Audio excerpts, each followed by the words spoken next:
Hi everyone, just want to welcome you to our lesson this week, to lesson 22, which is called gratitude. And in this lesson we're going to be looking at principle 7. And just to remind you, principle 7 is reserve a daily time with God for self-examination, Bible reading, and prayer in order to know God's and His will for my life, to gain the power to follow His will.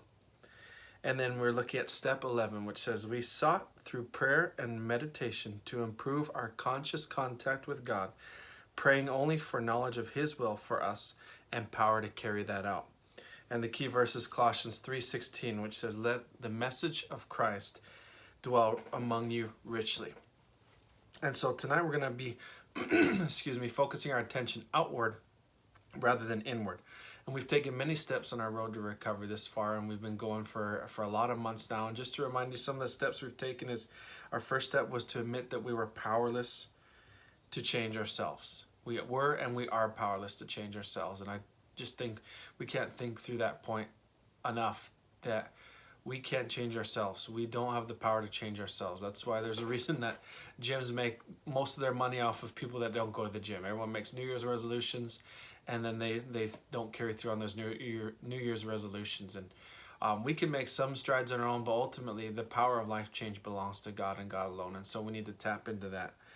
Second step is, let us to choose once and for all a power by which to live by. That we don't live by our own power anymore, but we're going to look to God and His power.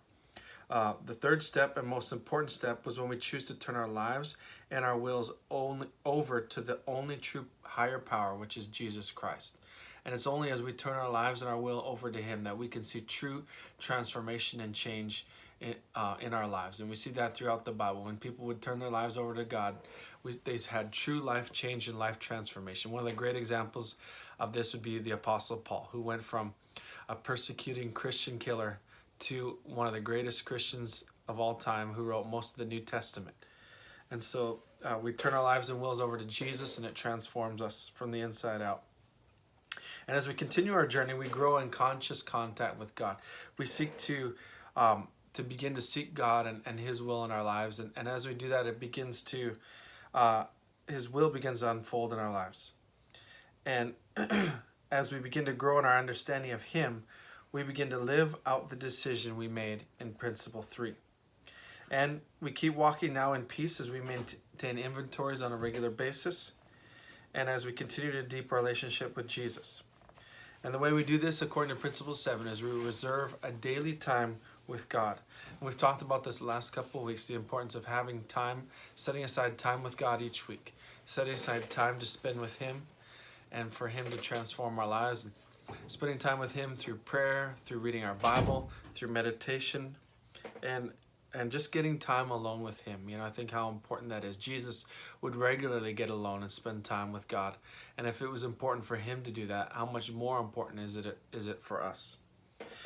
So some of the ways we do this through prayer, through praying to God, praying on a regular basis. It's, prayer isn't just a sit down and pray for an hour or two in one stretch kind of a thing. It's an ongoing conversation. Just praying with God, little prayers throughout the day, trying to keep in constant communion and communication with Him. We do this through reading our Bibles. This can be done a couple ways. Reading verses through our Bible is important.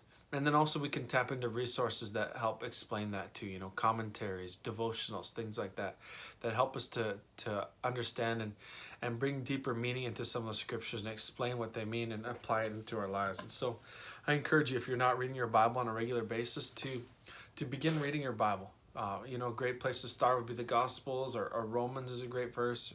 Any of those New Testament books are a great place to start. But just spend some time, commit. Even if it's 5 minutes a day, spend a few minutes just reading the Bible each day. And then another one is meditation. Meditation is another important thing. Now, meditation is just focusing your time and attention on something. There's a lot of things people can meditate on. But biblical godly meditation is meditating on God and His Word and His principles for our lives. And one of the words we're going to look at today is gratitude. And we're going to spend some time meditating on gratitude, what it means to be thankful and to have an attitude of gratitude.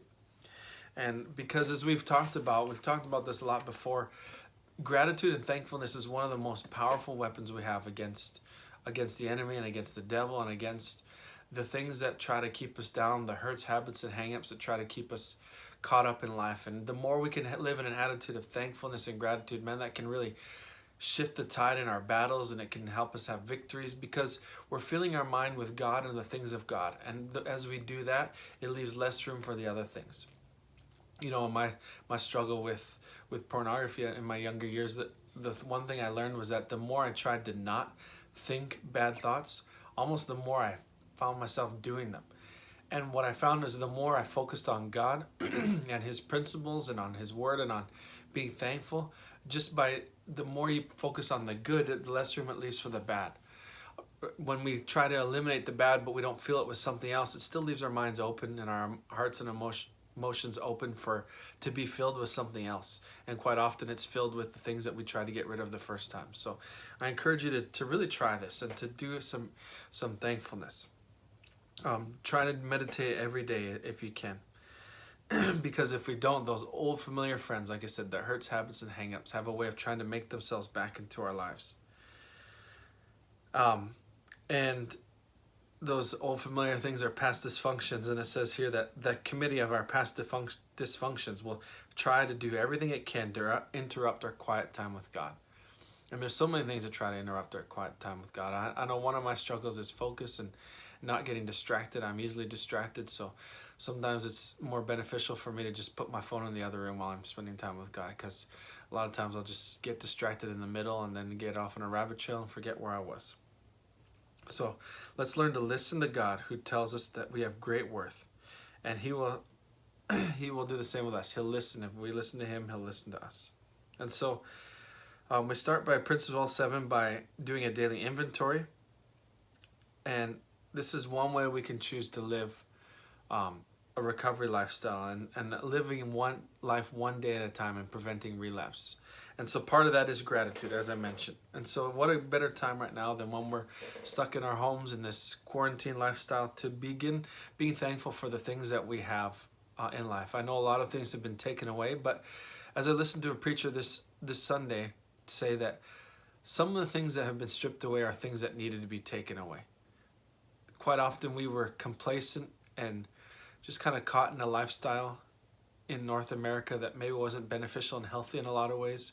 You know, we spent more than we should, we ate more than we should, we were on the go, filling our lives with such busyness and so many things that we didn't have a lot of time to sit and listen to God and maybe spend good quality time with Him. And so not everything that's been taken away has been a bad thing. And there's been, as you may have seen and heard from other people, there's been a lot of good things that have come out of this. I know there's certainly been a lot of bad, but as in any situation, there's always good that can come from a situation. And so this is a great time to just be thankful and to look at specific areas. Now we're going to be, there's a sheet, a handout that you guys should have that I encourage you to look at and to make some notes this week.